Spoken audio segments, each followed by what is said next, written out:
About the UFO Convention. BD number 7742. November 11, 1960. One thing is certain, I will protect my own in the hollow of my hand when the end has come.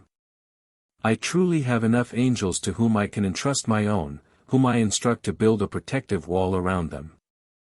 And thus, you can all know that you are protected in my care, come what may.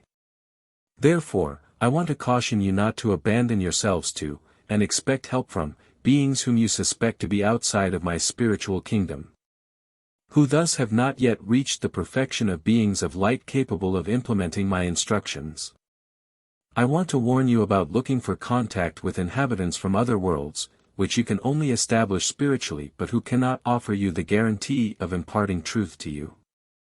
Time and again it has to be said that only perfect beings may and are able to carry out tasks which guarantee you protection and assistance.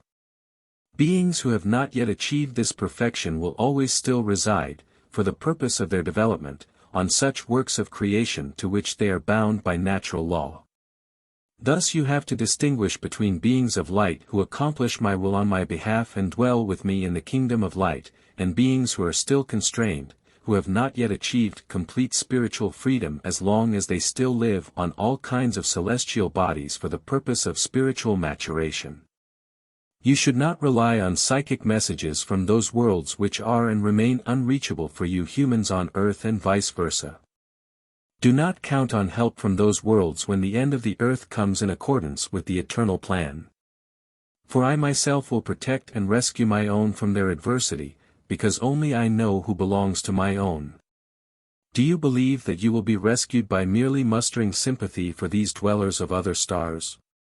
What misconception do you suffer from? You lack all clear understanding of my plan of salvation, which will certainly be implemented when the time comes.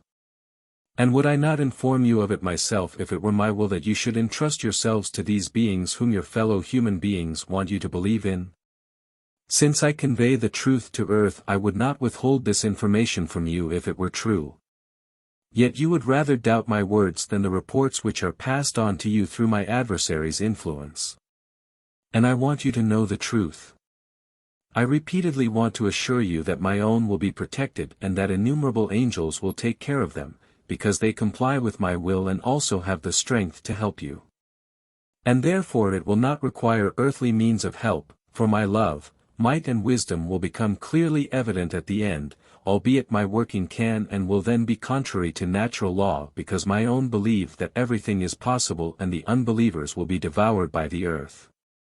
But I do not require my own to believe in appearances or reports which come to people by means which do not correspond to my will. Why don't you contact me? Why do you call on beings whose degree of maturity you cannot estimate? Why do you entrust yourselves to these beings and believe that they will protect you when the last day of the end has come? I only require your faith in me in Jesus Christ, and anyone who intimately unites with me myself in this faith will truly not need visible or invisible helpers, for my angels with an abundance of strength and might will constantly stand by his side and always act in accordance with my will. And he will not want to establish contact with inhabitants of other worlds whose degree of maturity is unknown to him either, for this can only take place by way of mediumship which, due to its great danger, should not be taken by you humans. For you are truly able to hear me myself if it is your will and you ask me for the truth.